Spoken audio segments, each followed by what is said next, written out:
Today's special episode of Monday Rolling is brought to you by SeatGeek, our presenting sponsor. Since the last Bullet Celtics playoff series in 1984, find the best tickets for Caps Pens, Celts Wiz. You like both of those teams, House? Those are two of your teams. I root for them.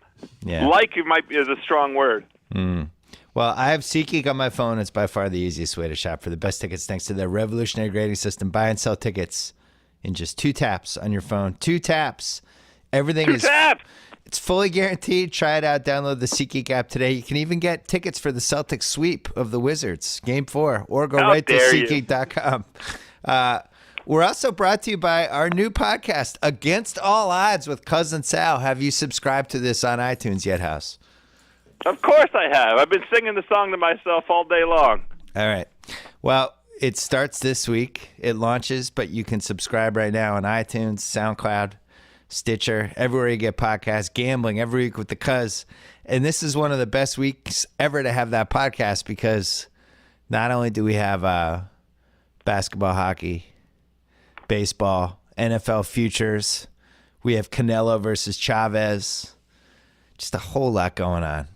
Really great stuff. It's the only one that ever meant anything at all. Oh, my God. So take a look at us now. When are you going to be on Against All Odds with Cousin Sal? As soon as he invites me. Okay. Actually, I'm going to invite myself. You shouldn't just invite yourself. And then we're also, the Ringer MLB show is back on the Ringer Podcast Network after a very successful and emotional month-long turn on TuneIn. Thanks again to TuneIn for having us, and the Ringer MLB show is back. And last but not least, don't forget to check out theringer.com, all of our stuff. You can read my Chris Paul column that I put up on Thursday that now feels kind of ominous. It's as a reread now that the Clipper season is over. Last but not least, though, this podcast won 2 Webby Awards, actually. It won the Webby Award for Best Sports Podcast, and it won the Webby Award for People's Choice Podcast House. Pretty good, huh? Nice. Yeah. Thank you. Outstanding. Thanks to the Webby Award Committee. It was an honor to be nominated. It was an honor to be nominated along with all the other nominees, who I'm not even sure who else was nominated, but I was excited. I think I won. I think it won a couple times when I was at ESPN, so it's nice to be back. Anyway, we're going to talk with House about the NBA playoffs, but first, fresh off their triumphant appearance in the Rock and Roll Hall of Fame, which was on HBO this weekend, Pearl Jam.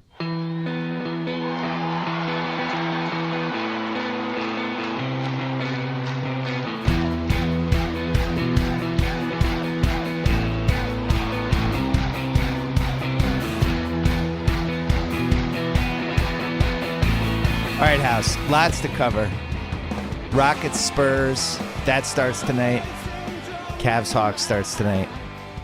The Wiz Celts has already started. I think we should start with the Clips, though. Let's talk about, this is now year 6, has come and gone of the Chris Paul era in the Clips. Does it feel like it's been 6 years to you? You know what? It feels like it's been 60 years. Okay. It feels like forever, and the reason it feels like forever is because in that 6 years they crammed in like a decade's worth, more than a decade's worth of franchise drama. Yeah. I mean, you wrote this in the column from Friday. You can't make this stuff up. It's much stranger than fiction. No, and they really had their windows. Looking back, I realized that as I was writing this column, their real windows for this team were 2014 and 2015. But I think when people look back at this little Clippers era, 35, 40 years from now, when I was writing my book, I would look back at teams in the 60s and be like, why didn't that team do better? Why didn't this team do better? It is incredible. They had Blake Griffin, 2012 second team All-NBA, 2013 second team All-NBA, 2014 second team All-NBA, 2015 third team All-NBA.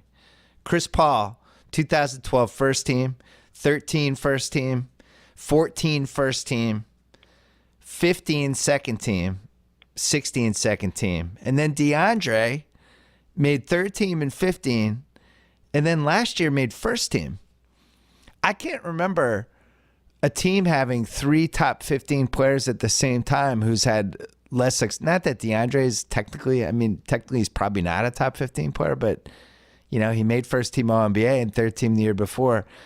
It's kind of staggering that they had this much individual success and just no team success. The year for them, what was the when they lost to Houston in Game 6? That was the year for them. Yeah, and they had a chance. Yeah, they could have beaten Golden State. Sure. I mean, they would have been a good series. That was still at the moment when they had aspirations of creating a rivalry with Golden State. The thing about Golden State that year was they hadn't really gone through it yet. And that also the Clippers had beaten them the year 13. They had already beaten them in a playoff series. So I guess 2013 they'd beaten them. But the Warriors hadn't been through that whole run of those really deep, high-attention playoff reps. And if you remember in the finals, they weren't themselves for a couple games. LeBron was able to slow stuff down and do crazy LeBron stuff. And I don't think they really got going until Game 4. I think the Clips could have potentially surprised them. But the thing is, Doc Rivers had done such a bad job building the bench that if you remember that Houston series, the Clips kind of wore out, which is a little what we saw in this Utah series. Everybody's talking about how tired Chris Paul is and Chris Paul's worn down. They got to have other ball handlers. Why is Chris Paul worn down? It's round 1. It's not like he's playing 49 minutes a game. One of the things that we'll remember about this era of Clippers basketball is that Doc never found a proper backup point guard. He went in the direction of his son. He chose his son over a proper backup point guard, and they paid the price for that year in and year out. Yeah, but his son played pretty well. I would flip that another way. Especially this year, when you have Redick, you have Crawford, and you have Austin Rivers, who are all, can we all say those are all two guards, right? Those are all two guards. Yeah. So they had Raymond Felton. That's right. Raymond Felton was probably the best backup point guard Chris Paul had.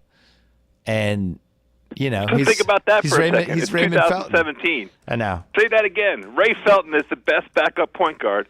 2017, Ray Felton is the best backup point guard that Chris Paul had in his time as a Clipper. Yeah, that's pretty bad. Yeah. I tweeted Jamal Crawford's playoff stats for the last 3 years for the Clippers. It is unbelievable. I mean, he was like 27 playoff games, 23% from three, shooting almost 5 threes a game. He's like 37%. I always felt like Jamal Crawford was fool's gold because when he'd have that one, he'd have that one hot game and it felt like he was the greatest player on the planet. Like Jalen was pushing for him for Sixth Man of the Year this year, which I was stunned by. He won last year. I didn't even have him in my top 3. He's one of those guys. He can only do one thing and he doesn't do it that well that often. But when he does it, it seems like he's doing well. But they did in the Utah series. Toll and I would sit together, the guy I share tickets with, and there'd be 20 seconds left in a quarter. It'd be like, oh, clear out. Jamal's going to create. And it's like it would never go in. He's like certain guys, and we've played pickup with guys like this, these guys that carry themselves like they're awesome and they kind of brainwash you into thinking it. And they're just not. It's such a weird team and such a weird ending to lose 3 of 4 playoff games at home and to lose a game 7 at home. To me, that says blow it up. It's a weird ending, except for it's the Clippers, so there's nothing weird about it. True. Blake hurt his big toe, and the Clippers lost 3 or 4 games at home. I mean, yeah, but welcome to the Clippers world. Gobert wasn't really Gobert this whole series either. And they got them without a couple Gobert games, and they lost game 1 at home with no Gobert, right? Gobert got hurt in 13 seconds. And they still blew that really game. Blake was healthy that game. That's kind of indefensible, isn't it? Yeah. It's super indefensible. I don't know what they do because I was talking with after I wrote the column, a bunch of different people reached out to me with some theories and stuff. And one of them was that it's going to be a lot easier to trade Blake Griffin than I made it seem in that column. And the way you trade him is you basically convince him to opt into next year, which is like $22 million, but he gets to basically choose what team he's going to. The Chris Paul, that's the old money versus title situation that Carmelo was in this situation a couple years ago. Chris Paul could sign for $201 million right now and lock it down. And I think he's on the other side of his prime at this point. You saw if he can't play 7 games against Utah without wearing down a little bit, that tells me he's at the tail end of his prime. So he could stay with the Clips for $201 million, or he could say, screw it, I'm going to go chase a title. And he'd kind of be the perfect Spur. I mean, that would be just incredible to have him and Kawhi and all these other guys. My question is, do we hold the Chris Paul playoff performance against him? After I wrote that column, Jonathan Jarks, who's doing an awesome job for us in the playoffs, mailed me this column that I'd missed from his old website in November 2014. And it was basically about Chris Paul is at one level during the regular season, especially when he's going against lesser competition. But when you have to raise your stakes, when you got to bring it every night, when you're in postseason basketball, the results weren't there like we thought they were. And he went through, 2012, Mike Conley. This is all from Jarks' column, so check this out. It's online. His old site was patternofbasketball.blogspot.com. 2012, he totally outplayed Conley. 2013, outplayed him, but it was a little closer. 2014, Steph played really well in that series. Remember that? That was kind of when we knew Steph had a chance to be something special. He did a really nice job in that series. Yeah, he did. And Chris was throwing everything at him, and he was kind of holding up. The next series, Westbrook kind of destroyed Chris Paul. Chris Paul got, so Jarks has him as 22, 4, and 11 on 51% shooting, but Westbrook was 28, 6, and 9 on 49% shooting. How about that? You don't kill Chris Paul for that. Listen, that's head to head in his prime for a playoff series. And if you remember, Oklahoma City, that was the game 5 when the Clips are up 6. Blake at the line with 1:09 left. He makes one, misses one, and then the Clips fall apart in one of the most inconceivable ways in the history of the playoffs. And Chris Paul I wrote that it was the worst 20-second stretch any great player has ever had. He literally made 3 terrible, terrible, terrible plays, and it flipped the series and they lost. So then you go next year, they're playing, this is after Jarks wrote this column, they're playing Houston in the playoffs. No Patrick Beverley, remember? It was like Jason Terry. And he was hurt, that's right. Yeah. It was like the Rockets put out Vorp guys at point guard. And the Clippers couldn't win.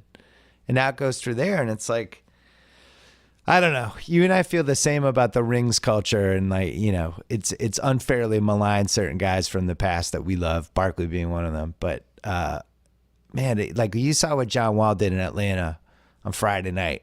He just put everyone on his back. He's like, fuck this, we're winning this series.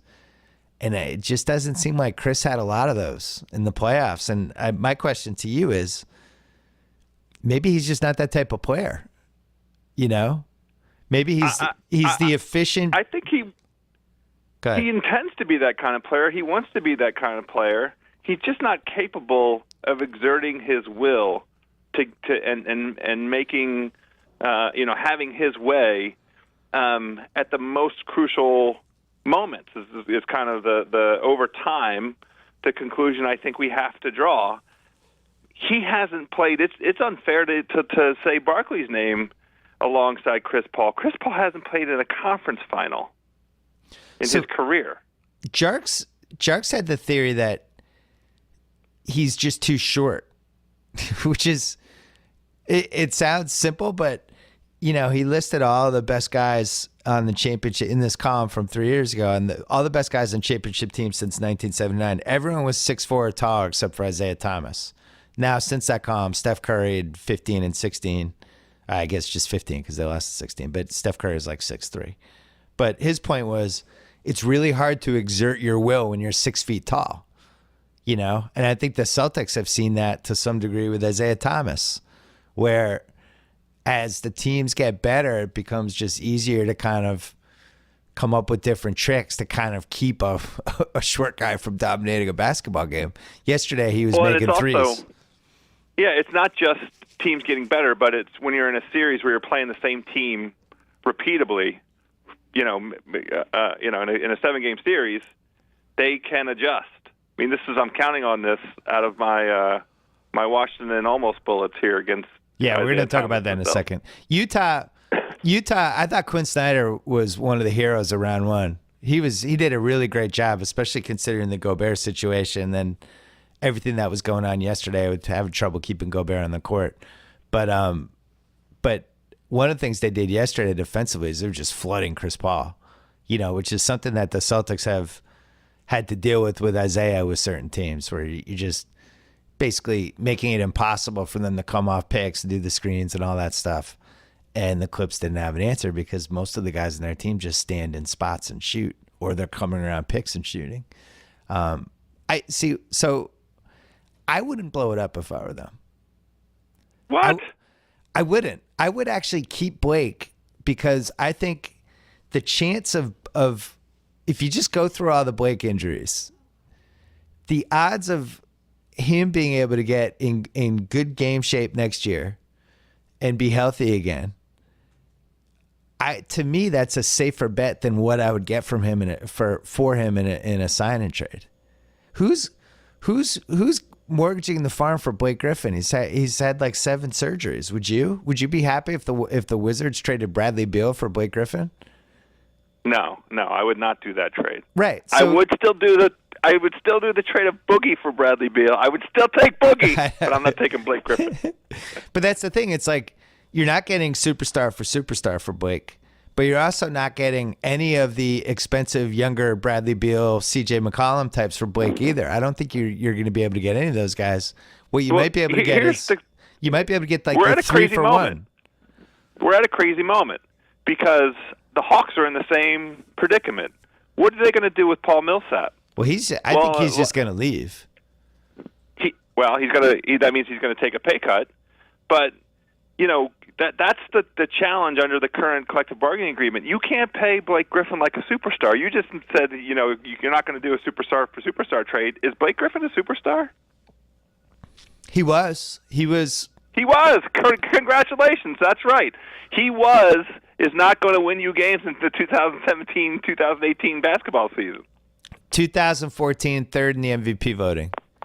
2015, we were on my old podcast agreeing that he was the 3rd best player in the league during a point when the league was getting really good. So then last year he breaks his hand. I forget what his injury was that knocked him out of the playoffs. And then this year, I think got a knee scoped, but then broke his toe. And I got to be honest, the broken toe thing, I think if he wasn't a free agent, don't you think they would have just shot it up and he would have played? It's probably too risky. Could they shoot up a broken toe? I don't know. I don't think so. I don't think you can play if your feet are messed up. Would you rather play him, or would you rather have some of the dudes that were thrown out? Would you rather have Blake on 1 foot or some of the dudes that were thrown out there? At least he's like the threat of something. You can't have him on 1 foot. I don't know. People have played on stuff that was worse than that. Broken ankle. Isaiah Thomas played on a broken ankle. It was super sprained. Yeah, Isaiah played on like that super duper sprained. I think they could have shot him up, but I don't think it made sense for either side to do that. Like if it was year 2 of a 5-year contract and he's there and it's round 3, but I think they were like, it's round 1. It's probably a stupid conversation. But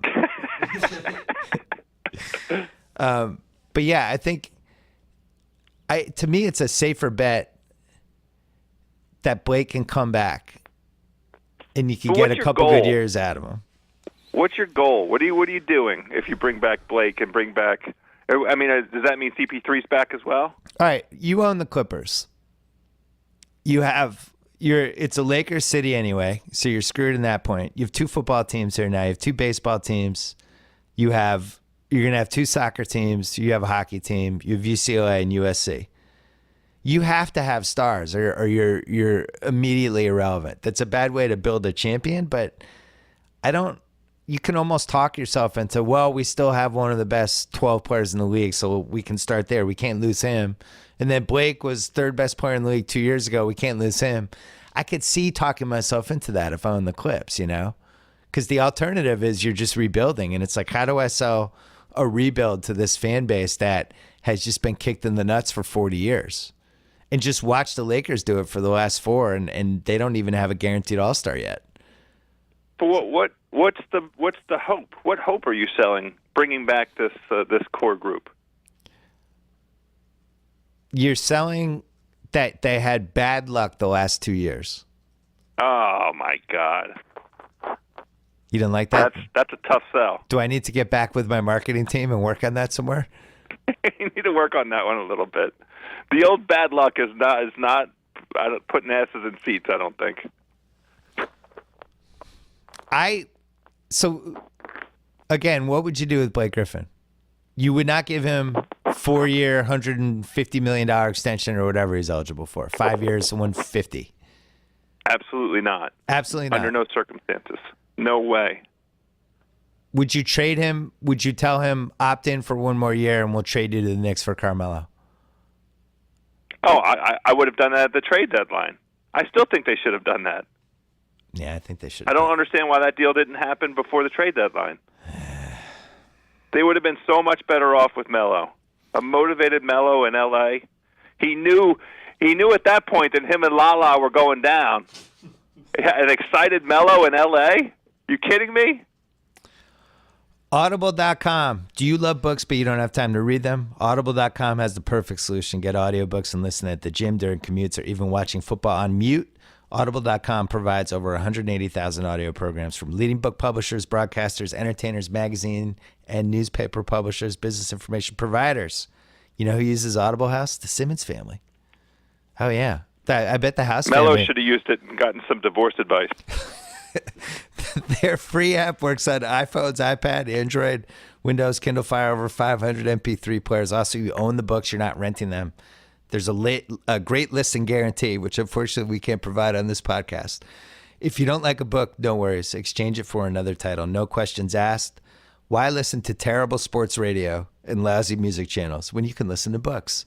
Again, my wife and kids have Audible and use it on long commutes. They love it.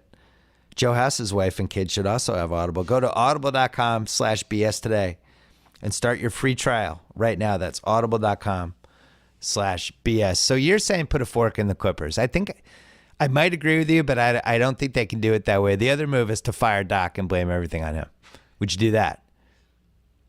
Absolutely. I would definitely do that. 22 mil. I just would try and start fresh, at every level. I would move JJ. I would move. Well, he's gone. JJ's signing somewhere else.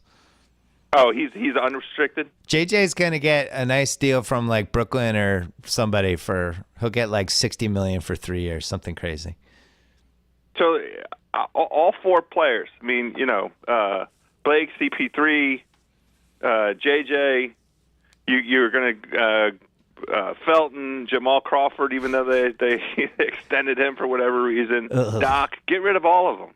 No, you gotta start fresh. No, you can't just get rid of good players. That's the dumbest thing I've ever heard. What are you talking about? Who are the good players? You're the same guy who got mad at me when I said you should trade John Wall in November when you were 2-8. You're like, I can't trade John Wall. That was an absurd thing to say then. What? And it's still absurd. It's absurd to say get rid of Chris Paul and Blake Griffin. Unless I'm getting something for them, those guys are assets. All right, Tate's the tiebreaker. No. Of course, no. I'm not saying, just waive them. No, you work some trades and get back whatever you're going to get. It's going to be 25 cents on the dollar. You make your peace with the fact that the best you're going to do is 25 or 30 or maybe if you're lucky 50 cents on the dollar. Absolutely, I'm not suggesting that they don't get anything in return. It's got to be picks. It's got to be young players with some promise. But you have to start fresh, is my view. First of all, Chris is getting the $201 million, so you're not trading him until December. So just factor that part into your thing. Blake is much more tradable, and I'll be curious. It would have to be a desperate team. It would have to be somebody who looked at all the surgeries and the injury history and said to themselves, "It's risky, but we gotta try it." So who's the desperate team? I mean, you always got to look at the Knicks. I think the Lakers, because I think they share the same medical staffs. I think the Lakers would probably run the other direction from that. But I'm sure there's a couple other ones that would think about it. Like if you're somebody that's close. Like you can come up with something with all the assets that Orlando, Houston has. Houston wouldn't go near him. Okay, I don't know. I mean, your team has a lot of assets. The Celtics still need some reliable scoring. It certainly didn't hurt us yesterday when we're putting 123 on your ass. Are we going there now? Tate, would you keep Chris Paul and Blake Griffin? Chris Paul's getting a statue in front of Staples. Oh, Tate says Chris Paul's getting a statue in front of Staples. For nothing. I'm fine with that. He deserves it. He says, was there for the transformation of the franchise. I don't have any issue with his contribution and all the achievements that he had. It's just time to move on. They should make the statue and only make 85% of it to mirror what every Clippers playoff season was like. They just lost in the first round to the Jazz. Like, what am I supposed to do? Get up a standing ovation? They lost 3 home playoff games. I don't even know what to say to that. They Chris lost Paul's a supposed game to be 7. one of the top 5 point guards in the league. So what do you want me to do? He's supposed to be the best player on the floor. Was he? Is there some John Stockton similarities in that incredibly efficient, great numbers, awesome point guard, love him to death, but there's another gear that they can't hit?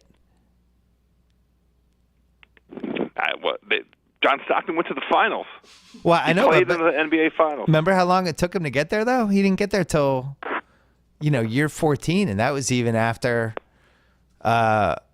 basically after his prime. And a lot of it had to do with I wrote about this last week about the talent kind of dipped, which really helped those Utah teams. But the Utah fans were all mad that I thought Chris Paul. I got to rethink that, actually. I got a lot of feedback because I put Chris Paul and Curry ahead of Stockton on the all-time list.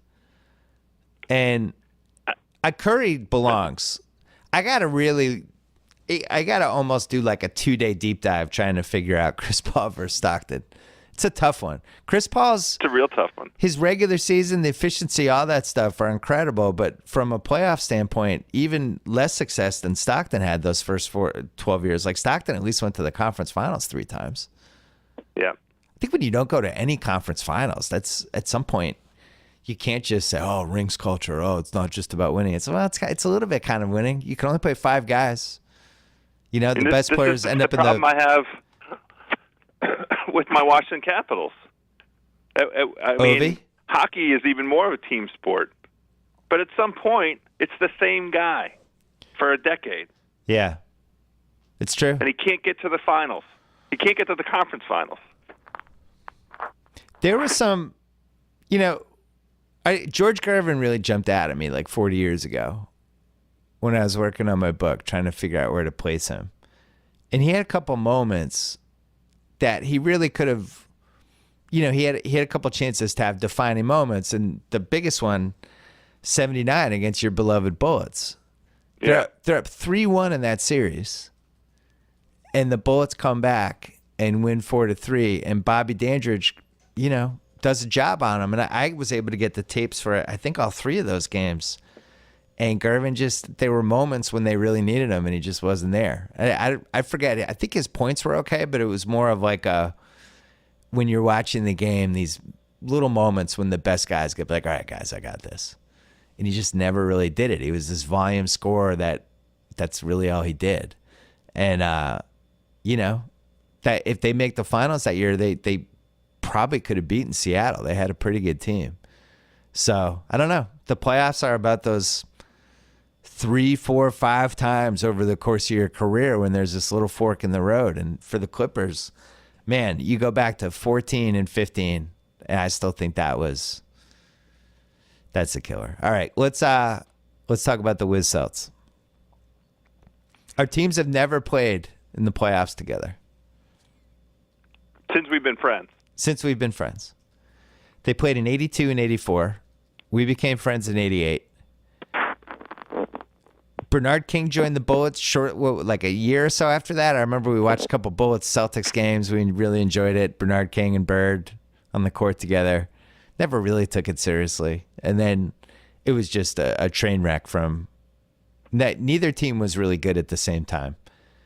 And then finally we have our series. And you were very confident on the Wizards. You might have placed a little wager on your team. Was that out of blind love, or did you really think it was a good matchup? I think it's a good enough matchup. I just wanted all the karma to be right for my team this year. I mean, my team is fatally flawed, and you saw all of that on display yesterday afternoon. Small, quick complaint why the Celtics and the Wiz are playing at 1:00 Sunday afternoon. I know the schedule was set ahead of time, but goodness gracious, they both played Friday night. I know, they have to be back out terrible. there.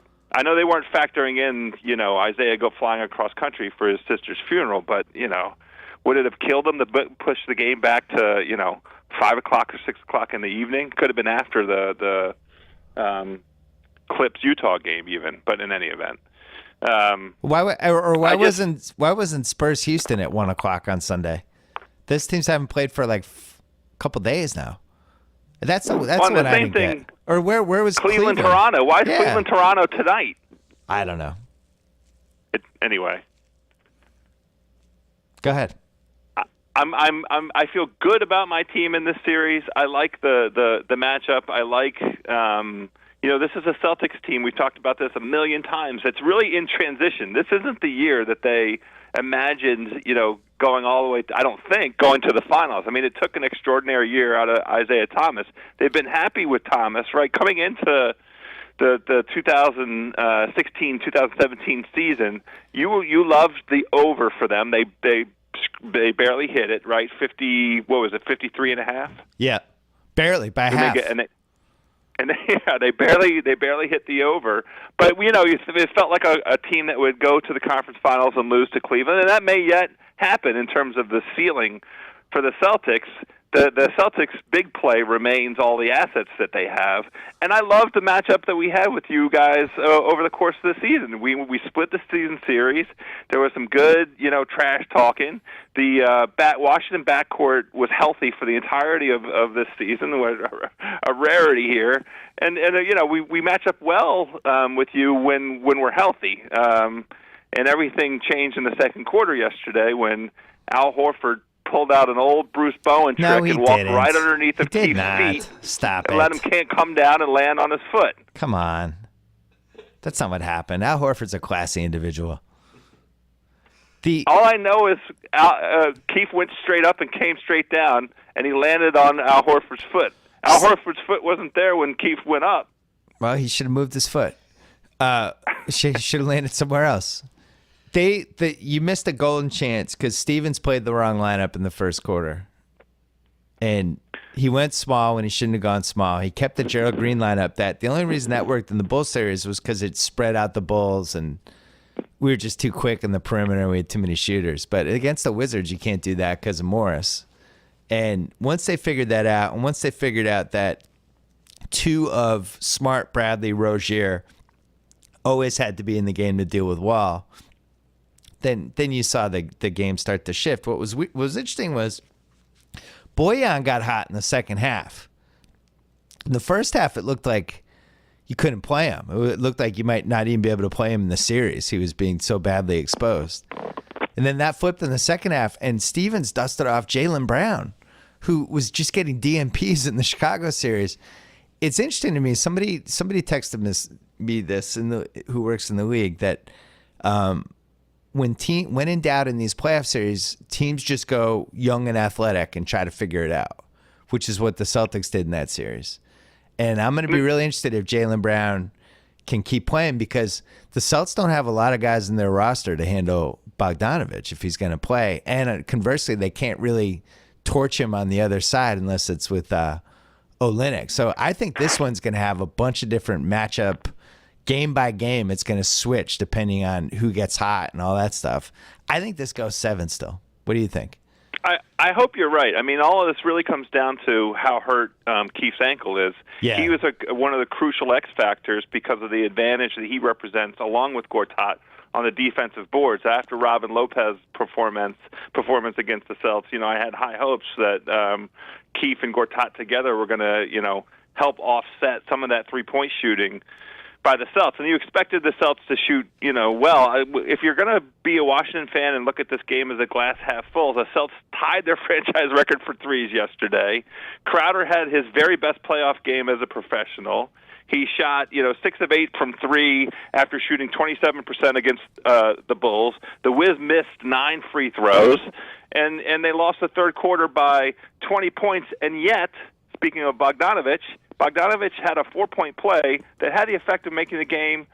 It was a 3-point game with 6.5 minutes left. So your point, about missing out on a golden opportunity because of who Brad started. I mean, that the Wiz took great advantage of that, and then Brad adjusted. I mean, the Wiz won the first quarter. They were dominant in the first quarter, but that's not. This Wizards team doesn't put teams away. You got to play all 48 minutes, and the Wizards bench stinks. It stinks. It was a historically bad bench. They managed to slightly correct that through a couple of additions, Bogdanovich and Jennings, around the trade deadline period. It would be wonderful if Jan Mahinmi could take off his ballet slippers and join the boys on the basketball court one of these days. It would be neat if the $16 million man at some point could come play some playoff minutes for the team that had this great confidence in him. That would be a neat development, especially in view of Keith's injury. But depth-wise, the Celtics have the ability to exploit some Washington vulnerability, and it's going to require superhuman effort from Beal and Wall to maximize the advantage they have in the backcourt for the Wiz to hang in there, for this to go. It might only, I think it should be, as you are observing, a very competitive, hotly contested series, but it might not be if Keith is hurt more than it seems. And I like that you're already making excuses. First of all, you got every call yesterday. You'd 14 fouls. Celtics had 25, and the refs at the end were trying to give you extra fouls, so it wasn't like the most embarrassing disparity ever. So don't forget that part. And your bench is bad, but it wasn't Thunder bad. You still have Oubre and Bogdanovich. I don't think Jason Smith is terrible. I don't think it's that bad of a bench. Smith is hurt also. Huh? I said Smith is a little bit dinged also. He has a calf problem. Sorry, I don't know what it is with the fucking playoffs. And calf problems. Sorry, everybody's a little banged up now. Derek Favors was limping around yesterday in Game 7. You need, if you look at the box score, you got as good of a Gortat game as you're going to get, and you got as good of an Otto Porter game as you're going to get. Wall can probably, Wall was 20 and 16. But it did feel like the Celts figured out how to at least slow him down. I think your advantage is Beal in the series. I think his size and his scoring and his creativity is just an issue for the Celtics. Well, he needs to go to the basket. He needs to go to the basket. I'm not sure that we got the best Porter. If we got the best Porter, we're going to lose this series because he was one of the culprits on those missed rotations. You're right. Defensively, the Celtics to have a whole bunch of open threes in the third quarter. Yeah, he's not a very good defensive player, is he? I think of him as a 3-and-D guy, but I do feel like he's not nearly what I had for him in my head. He made a lot of mistakes yesterday. Well, and the thing, Kevin O'Connor wrote this in his recap of 8 questions to look at over the course of this series, these upcoming playoff series. The guy that Isaiah Thomas is going to end up on is Porter, because you have to find Isaiah on defense. That's the best way, and Porter is the most likely candidate. But Porter doesn't have any track record whatsoever playing with his back to the basket, and him taking advantage of the mismatch with Isaiah, is going to require an adjustment by Scotty Brooks to really leverage that into an advantage. And the one play yesterday, he caught the ball way too high. He wasn't anywhere near the box, and he turned around and did a kind of a fall away over Thomas, which is just the predictable miss. Well, it's the old pickup basketball thing when you throw somebody out of what they want to do by presenting them a seeming advantage that Jedi mind tricks them. It's like, hey, Washington, we got Isaiah Thomas on Otto Porter. You should post him up. It'd be great. And meanwhile, you don't want Otto Porter ever to post up. You wouldn't want him to post up against your 6-year-old son. But if I'm a Celtics fan, that's great, because if he's posting up, that means Bradley Beal and John Wall aren't shooting. And that means Well, on that Bogdanovich doesn't note- have the ball. On that note, I was thrilled by Crowder's performance. I mean, if he's going to have a 6 of 8 3-point shooting performance and be emboldened to take shots throughout the Yeah. series, let it be in Game 1. My Let him dad- get that swag going now. My dad made the same point because Jay Crowder's his most frustrating Celtic. He's like, he was great. We won the game. I hope that doesn't mean he's going to think he can shoot for the 8 threes a game for the rest of the series because I'm going to have a heart attack. The Celts shot were 19 for 39 from 3, and anytime they shoot that well from 3, they've won, and it doesn't matter who they play. So That's going to be the case. If they shoot that well They won't. from the field, they won't. okay. They won't. Yeah. They do it. If they do, they're going to win. How about that? It's a team that is designed to take between 35 and 40 shots a game, and if they make over 40% of them, it's really hard to beat them. I will say, though, everybody was giving Al Horford shit, especially after the first 2 games. It's always a good barometer to know if people actually know what to look for when they watch basketball and know what to value. But, great. He doesn't get 12 rebounds a game. He gets 8. Okay. He's probably the best passing center in the league, unless you count Draymond as a center. He can shoot threes, which spreads the floor. He's the smartest guy on the team. He's the best teammate on the team. He's a very, very good low post defender. He's a good help defender. The guy does a million things, and the price for shitty centers last summer was $17 million a year for a bad center. And he's believe actually me, good. I have one. We have one. Yeah, you have one.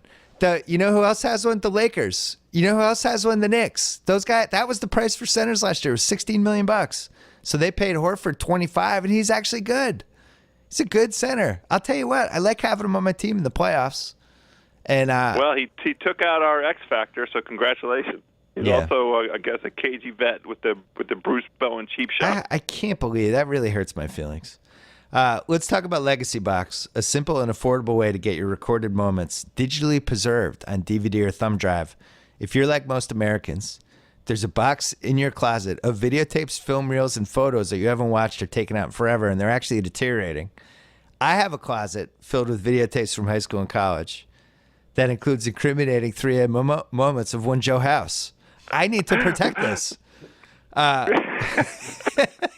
I need to protect this. Yeah. Can I buy this thing to protect myself? Here's how easy it is. Load Legacy Box with their old tapes, films, pictures, audio recordings. Send it back. You'll get them back in a couple weeks on DVD or a convenient thumb drive ready to watch, share, and relive. Legacy Box takes care of everything. They provide updates at every step of the process. They mail you the box. You get it back. The whole thing. They do everything. Over 250,000 families have used them. Don't let your crappy videotapes decompose in your attic right now. Go to legacybox.com/BS to get a 40% discount on your order. That's legacybox.com/BS for 40% off. I'm afraid to send my stuff to Legacy Box because, I mean, to be honest, I really have some crazy stuff. I don't know if I want another human being to see some of the videos we took in college. I don't know if it's a good idea to really think about this. I love the idea of Legacy Box. No, I'm going to send them some family stuff and test it out, but Yeah. I don't know. Does Legacy Box have an NDA? There's some Jacko. Yeah, you need the utmost in discretion. Yeah, we really need somebody with excellent judgment. Where's the Legacy Box Platinum package that guarantees that only one other human being sees the tapes? That's the one. Yeah, anyway. So I think game 2, I think you're probably going to lose game 2 unless one of your guys goes off. You need one of the two. You need Wall or Beal. It should be Wall. I mean, Wall had 8 turnovers. It's just such a tough matchup because of Avery Bradley and Marcus Smart. I mean, they just, Now Wall did get to the basket, and he twice got under the rim or near the rim and then passed out to 3-point, for 3-point shots. Yep. And I would prefer that he just go ahead and take the layup, and that might be something that might, tilt things a little bit in his favor, but it's just a tough matchup. Were you I think you're right that surprised? it's going to be Beal. It's got to be Beal. I think your best chance to win in Boston is Beal to have, and I'm not even exaggerating this number. I think he needs to have like a 45-point game. Oh my God! If you had said to me, "How much do you think Beal needs to score to win in Boston?" My number was 45. We are. There's something wrong with us. No, we've been talking about basketball for 30 years. He needs to he needs a game where he's like 27 shots. He's like 16 for 27, and he makes 7 threes and gets to the line 8 times and makes 7 of them. One of those type of things. Because I do think he's the biggest problem for the Celtics. Because he can shoot over Smarter Bradley. And there's been moments during the season when he's just done whatever he wants. While the Celts are kind of equipped to at least keep him in check and prevent him from doing, those two guys together, would they have 73 points in Game 6 against Atlanta? Yes. That's not happening against the Celtics, I don't think.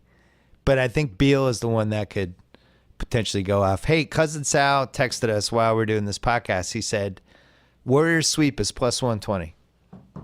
Oh. Yeah. I need to offload some of the loss I'm going to take on the big bet I made on the Wizards in this series. Yeah. Not a bad idea. Cover some of that. I wouldn't give up on that Wizards bet. But I haven't given up on anything, but I want to cover some of it.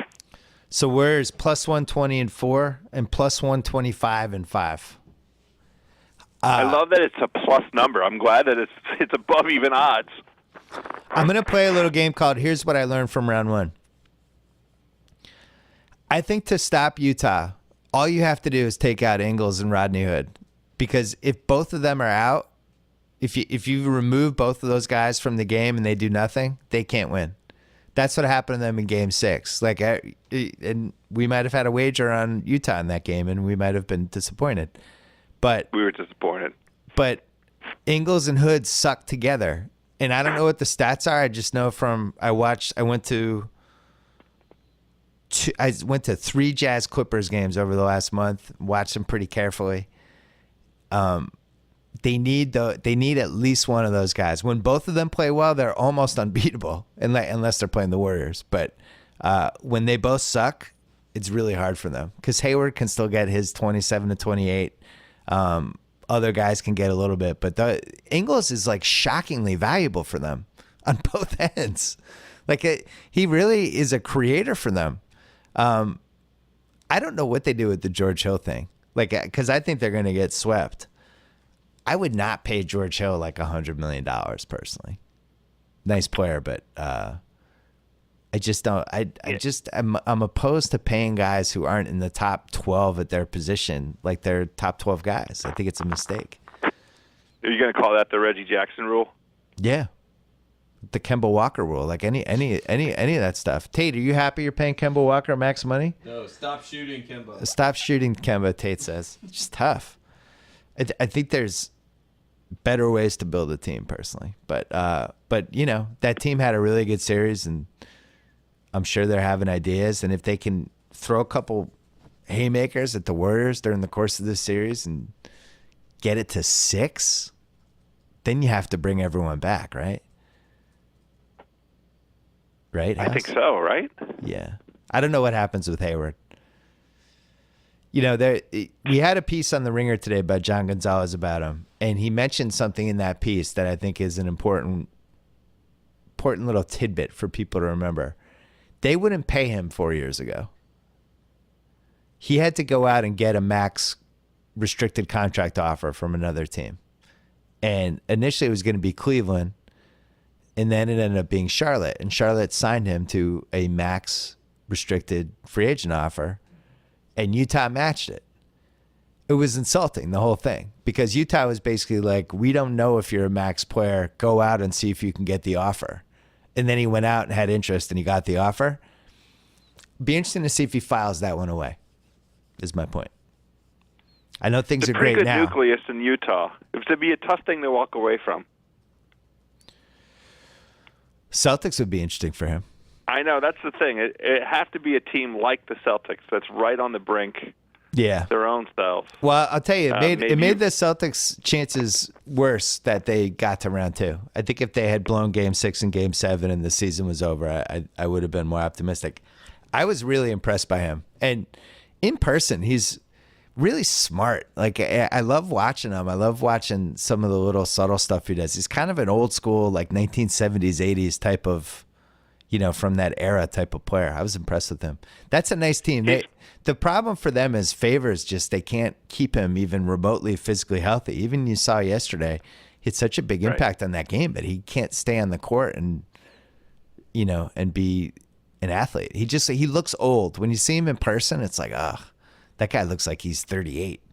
I would just want to complete the thought really quickly on Hayward. Has there ever been an instance where a prime free agent was coming on the market and one of the most likely teams out there bidding for his services featured his former college coach? Well, that's the Celtics' biggest asset. Titus was talking about that for a while. I want to have Titus on the podcast soon to talk about Gordon Hayward so he can put it in his own perspective. But Stevens was recruiting Hayward when he wasn't even on the map.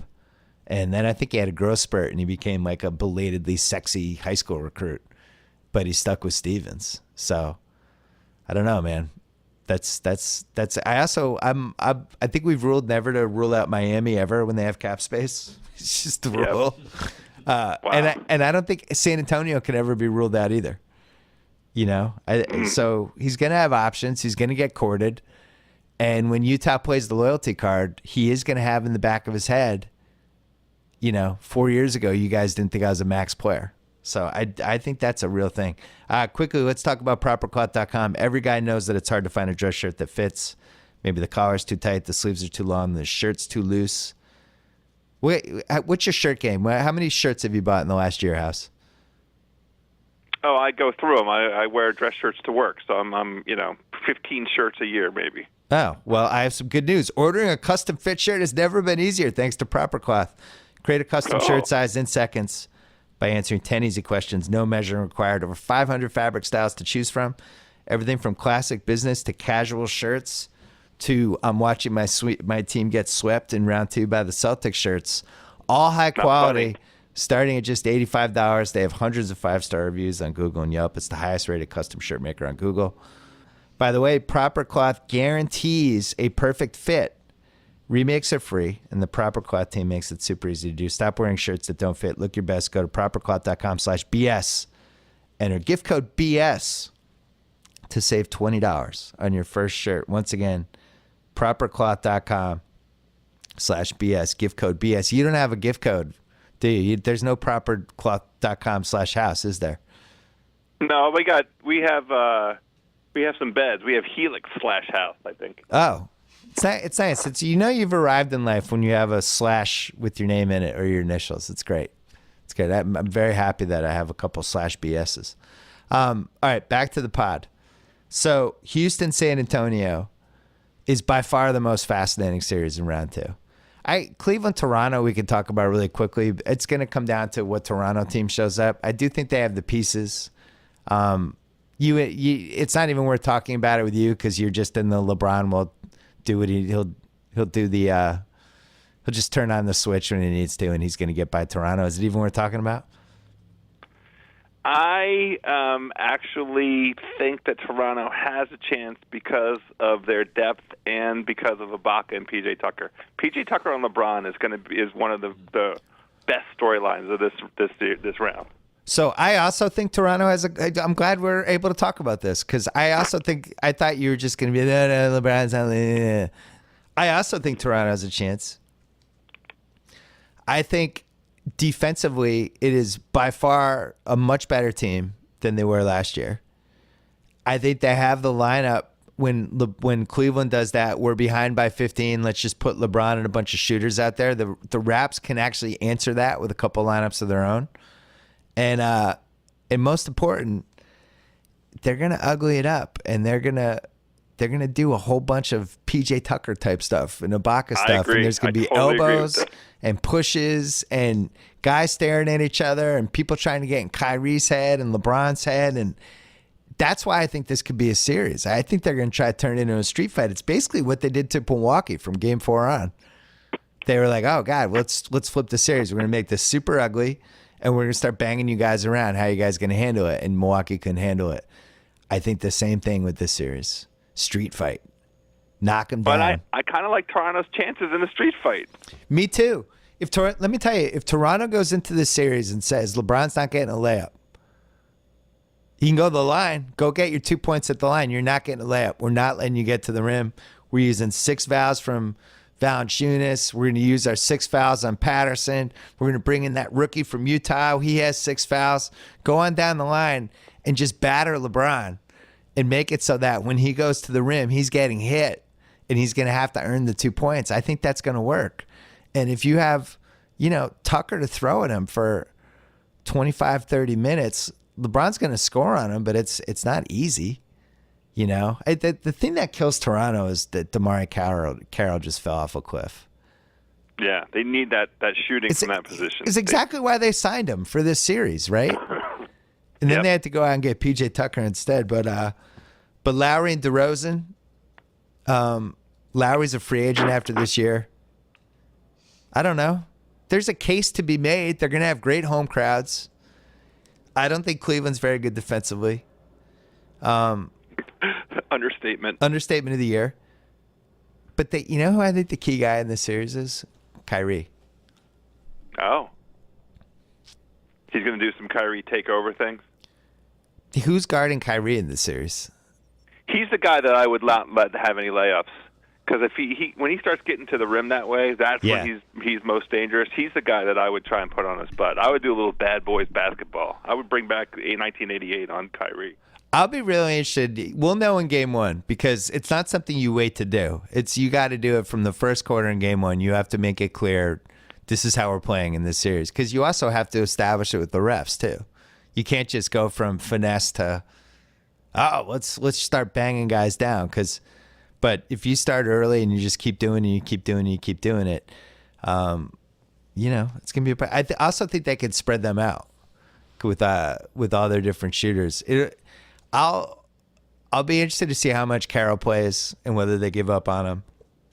I'll be interested to see how they handle when it's Kyrie and Darren Williams out there at the same time. Did you think D. Will was going to play this well? I certainly did not. It's just that thing, you get into the right situation, you get exactly the right minutes, and you're surrounded by guys that let you be the best you can be at this stage of your career. We've seen it too many times to discount, the possibility that D. Will could do this. So when they pick one or the other with Thompson or Love, and they play LeBron at the 4, and they play Kyrie and Darren Williams at the same time, and then they put another shooter out there, whether it's Smith or Korver, it's a pretty scary lineup. Yeah. And when they do that, I'll be interested to see how Toronto does it. I'll also be interested to see, Valanciunas, if he's ever going to have a huge impact in a playoff series, this should be the series, right? They basically have Tristan Thompson as their only center on the entire team. They have nobody else. Yep. He should be able to score. Go earn your money, Valanciunas. It's time. They have good matchups in this series. DeRozan can make Cleveland work on defense. I don't know. If I'm a Raps fan, I would be so disappointed if we laid an egg in this series. It's all sitting there. Cleveland's not a good defensive team. They have a lot of miles of them. They've never really totally figured out the Love-Thompson lineup together on both ends, really this entire season. I don't know. All right, San Antonio-Houston is the most fascinating series of all of these. Toronto, it's like we're kind of hoping. We hope this will happen, but we don't know. They might just lay an egg. San Antonio-Houston's just a great matchup. San Antonio doesn't like playing small ball. Houston loves playing small ball. San Antonio doesn't have the kind of guards to just throw out a bunch of guards at the same time. Houston can throw out lineups they can put out Beverly, Lou Williams, Harden. They can kind of do whatever. Eric Gordon. Yeah, they could play Ryan Anderson at center, which they did a couple of times. It is going to be, I don't know, a nice little litmus test for where we are with basketball in a lot of ways. If Harden plays well and Houston can't beat them, then that says to us that, the old school motto of having a basketball team still matters. If they just bomb the shit out of them with threes and small ball and space and make it impossible for San Antonio to play all their big guys together and all that stuff, and they're able to replicate what Conley did against them last round, multiplied by 10, then what do you do if you're the Spurs after that? You have this team that it's a guard-driven league, and your guards aren't very good. You almost have to blow up the motto or try to go get Chris Paul, something like that. So who do you think wins the series? I hate to disrespect San Antonio, but I think Houston's going to win. It feels disrespectful. I don't even want to say it. I hate going against Pop. I hate going against the San Antonio machine. But I just think Houston's ability to score from so many different ways, from so many dimensions, and I expect Houston to be like 15% more poised than Memphis, and Memphis gave it to the Spurs. Yeah. They gave it. I was so impressed by Conley. I can't remember which one of your writers wrote. It might have been Titus who wrote that very appropriate and timely piece on Conley. Holy cow, Conley was great. He was unstoppable. He was great, but what's interesting is they have a completely different team than Houston, right? One of the reasons they were able to do so well is because they had so much size that San Antonio, where normally their size is an advantage, the size really hurt them, and there were certain guys that as the series went on, they just couldn't play. Like Dedmon was somebody that was pretty good for them this season and was relegated to being a non-factor. In this series, Houston's going to be attacking them from a completely different way, but I still think you're right. Like Conley is the one that's a good model for Houston because they played them 4 times. I like looking at the regular season matchups. I think you can learn some stuff from those. I don't think they're the full indicator, but it's a pretty good sign. So all 4 times these teams played, the games were close. San Antonio won 3 of the 4, but Lou Williams was only in 1 of the games. And I think Lou Williams is somebody that is going to be a real problem for San Antonio. He was like 1 for 10 in the only game they played. He just had a shit game. But to be able to constantly put pressure on them with playmakers, whoever's out there, whether it's basically Houston has 3. They have Gordon, they have Harden, they have Lou Williams, guys who can, handle the ball and do some stuff. And Kawhi can't guard everybody. That's exactly the point. Beverly also didn't play in the first 2 games that they played the very beginning of the season, the 9th and the 12th of November, which is kind of weird. Yeah, you're right. Scheduling crazy things. The Rockets won one of them, and the Spurs won, the next one. But this is one where I don't think the regular season experience is indicative of what we have in store for this I would agree series. Because it's not we haven't seen this Houston team as presently constituted running on all cylinders playing the Spurs yet. Exactly. Totally agree. That's what I want to see. I think one of the best advantages San Antonio has, I don't think Houston's home crowd is very good. Oh, yeah, wow. Putting it on the people of Houston. I don't mean to insult the good people of Houston. I don't think that crowd really affects games. And San Antonio is so good on the road, just from the Pop infrastructure, that to me it's like I almost don't even think it matters where these games are going to be played because Houston can win everywhere. They don't care where they play. I agree. But I don't think that necessarily hurts Houston. No, it doesn't. But San Antonio is home court, and I don't think that matters. But I also think if San Antonio is down 3-2 going into Houston in Game 6, it's not like they can't go in there and win. So I think, agree with that. I think the rhythm of this series is going to be very, very weird. And a lot of it's going to, Harden in particular he's just so, he was so good those first 3 games. And then he was so bad those last 2 against OKC. And they were super sloppy down the stretch, which we've seen with them a lot. And they're sloppy in general. Like Harden set the turnover record this year, Well, we just need to know whether or not his ankle's all the way back. Did the rest it'll be fine. Do enough to let him fully recover? Here's my fear if I'm a Houston fan. And I think Houston's going to win the series. I'm picking them. Oh, so we're in alignment. We both like Houston. Yeah. The only one we're not in alignment in is that the Celtics are going to beat the Wizards, and you're going to feel like a complete dumbass for that one.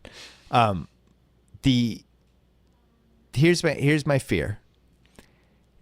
San Antonio pulling games out of their ass with the infrastructure and with Kawhi and with Pop and with coaching and good adjustments in the last going from first to second half, a really smart inbounds play, a play where Houston's up 4 with 42 seconds left, and they turn the ball over, and Kawhi hits a 3 and then gets a steal. My fear is that Houston it's going to feel like they should have won the series and they didn't. Does that make sense? Of course, and Okay. it's absolutely the right caution to issue anytime. This is why I was, chuckle, whatever emotion I was feeling picking the Houston over the Spurs, guilty. I felt guilty picking Houston over the Spurs, and the reason is what you just articulated. The Spurs always win those 50-50 plays. They always make those game-deciding, they execute. They don't make mistakes. They don't beat themselves. Right. That's why it was so shocking when Memphis won Game 4. It had all the makings of just a classic stupid and I know the Spurs have lost a lot of close games over the years. I'm not saying they're infallible, but I think they execute really well. And Houston's sloppy. And I forget who was talking about one of the old guys was talking about guards now. Maybe I think it was Isaiah Thomas, actually, the Detroit Isaiah Thomas, was saying how the biggest difference with now, I hope it was him. I'm pretty sure it was him. The biggest difference now is that guys just don't take care of the ball. And it's like, yeah, the numbers are way up. The offense is spectacular, but people don't take care of the ball. And Houston, they could have really swept OKC. I just thought they were much better. They didn't even play well and they won in 5, but they somehow managed to almost blow a couple of those games, because they were sloppy. We've talked about San Antonio on this pod before. They might not have a fifth gear. This just might be who they are. I think Kawhi has a fifth gear. I don't know what the team is. They just don't have a reliable second scorer. Kawhi has a fifth gear. Kawhi has a fifth gear. He showed it. I don't think the team does. Against Memphis. The team doesn't. Team is what it is. It reminds me of the Pats teams between the 19-0 season that wasn't 07, but then there was 08 throwaway, but then 09 and 2010 before they started making Super Bowls again were these teams that statistically were really good. They won in the regular season, but the Pats fans kind of knew they weren't that good. They were good. They weren't that good.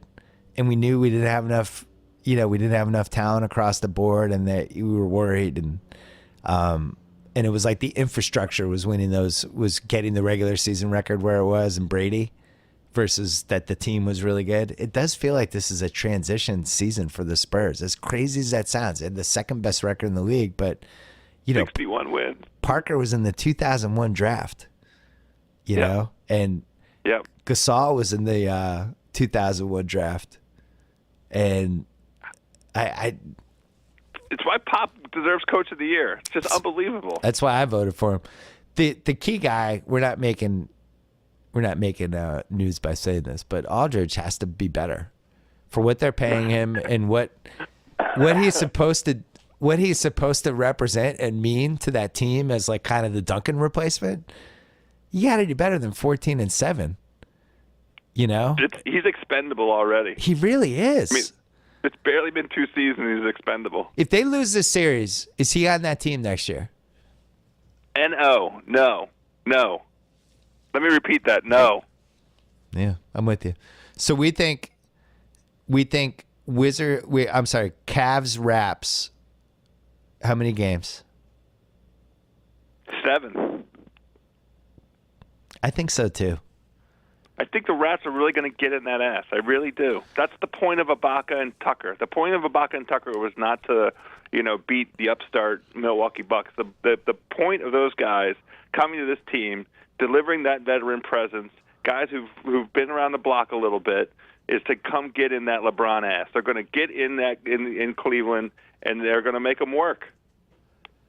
I think I agree with you, and I gotta say, because Cleveland looked so good against Indiana, and Indiana was terrible.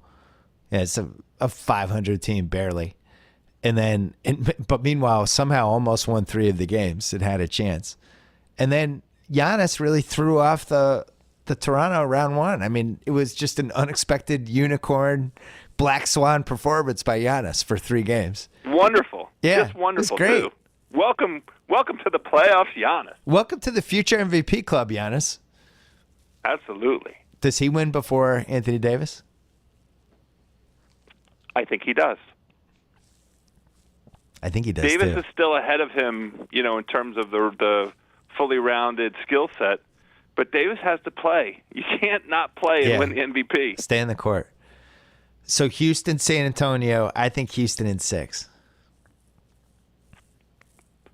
It makes sense to me. I just think this is where the Spurs run out of firepower. I don't know. They just can't keep up. Can Danny Green guard James Harden for long stretches of games?